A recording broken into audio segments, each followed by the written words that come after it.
శ్రీ పార్వతీదేవి సమేత జలకంఠేశ్వర స్వామి దేవాలయం, మొగిలి దేవరకొండ. ఈ ఆలయం ప్రసిద్ధమైన మొగిలీశ్వర స్వామి దేవాలయం నుండి 5 కిలోమీటర్ల దూరంలో ఉంది.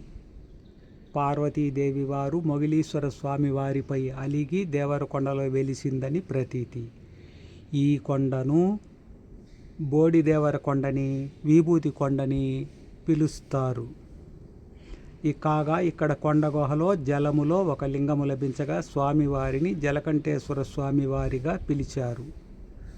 ప్రకృతి దృశ్యాలు, అటవీ అందాల మధ్యలోని ఈ ఆలయం ఆధ్యాత్మికతకు, ఆహ్లాదానికి అనువైన ప్రాంతం. మెట్ల గుండా ఎక్కి వచ్చే వారికి నిర్మితమైన దారి, బండపేటు క్రిందుగా మెట్లు.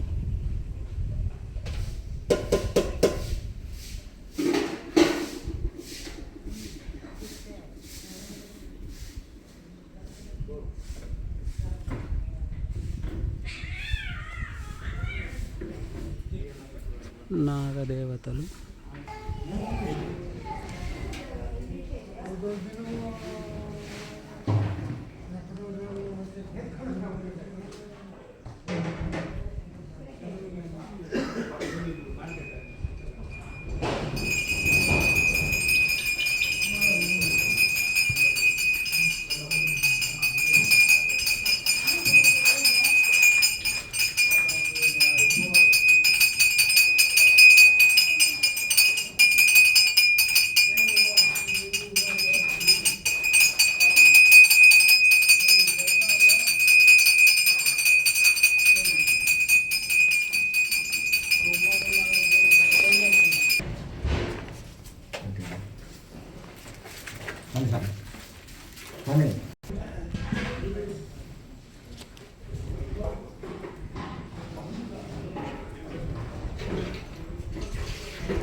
సుబ్రహ్మణ్య స్వామి దేవాలయం,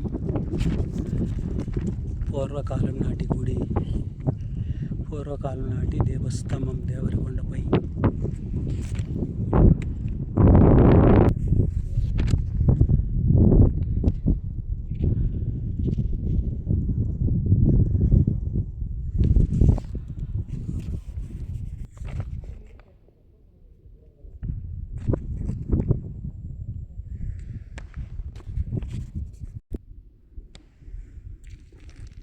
సుబ్రహ్మణ్య స్వామి దేవాలయం.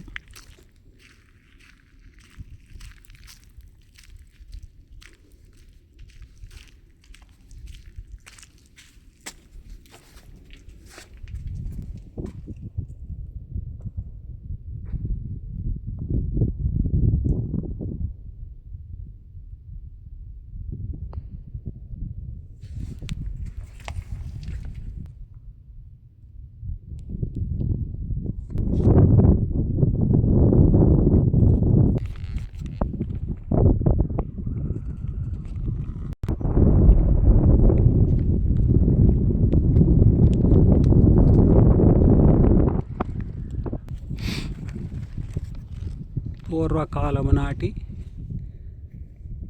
శివాలయం, మొగిలీశ్వరాలయం వైపునకు మళ్లించి నిర్మించబడినది.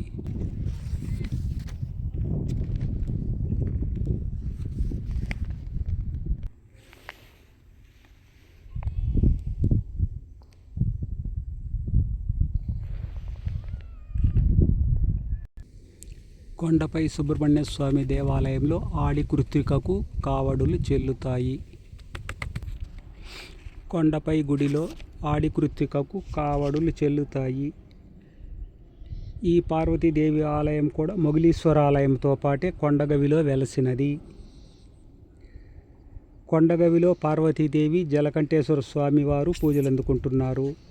ఇంకా కొండపై సుబ్రహ్మణ్య స్వామి ఆలయము ఉంది. కొండ శిఖరంపై బ్రిటిష్ వారి కాలం నాటి ఒక నిర్మాణము, జెండా కుప్ప ఉండేవి.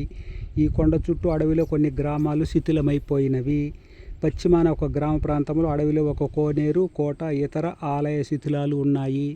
ప్రస్తుతం కొండపైన పూర్వకాలం నాటి ఈశ్వర ఆలయము, ఒక అంకణం గుడి శిథిల దశలో ఉంది. ఒక కొండగవిలో పేటు క్రింద 100 అడుగుల పొడవున 20 అడుగుల దూరంలో శిలా విగ్రహాలు స్థాపించబడిన గొప్ప గుహాలయం ఇది. ఇంత ఎత్తులో స్వామివారి మహిమతో అంతమంది భక్తులకు సరిపడు నీళ్లు లభించటం జరుగుతోంది. ఈ ఆలయంలో నిత్య పూజలు, వార పూజలు, మాస పూజలు, పండుగ పరములందు పూజలు, కార్తీక దీపావళికి, మహాశివరాత్రికి, ఆడి కృత్తికకు పూజలుంటాయి. ప్రతిరోజు అన్నదానాలుంటాయి. పౌర్ణమికి భజనలు ఉంటాయి. ఈ ఆలయం కూడా మొగిలీశ్వర స్వామి దేవాలయానికి అనుబంధముగా ఉంది. బంగారుపాలెం జమీందారులు ఈ ఆలయానికి ధర్మకర్తలుగా కొనసాగుతున్నారు.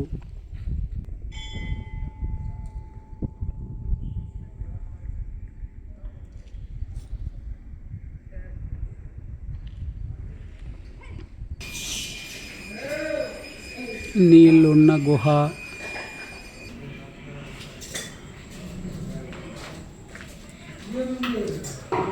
లోపల కింద గుహ ఉందా?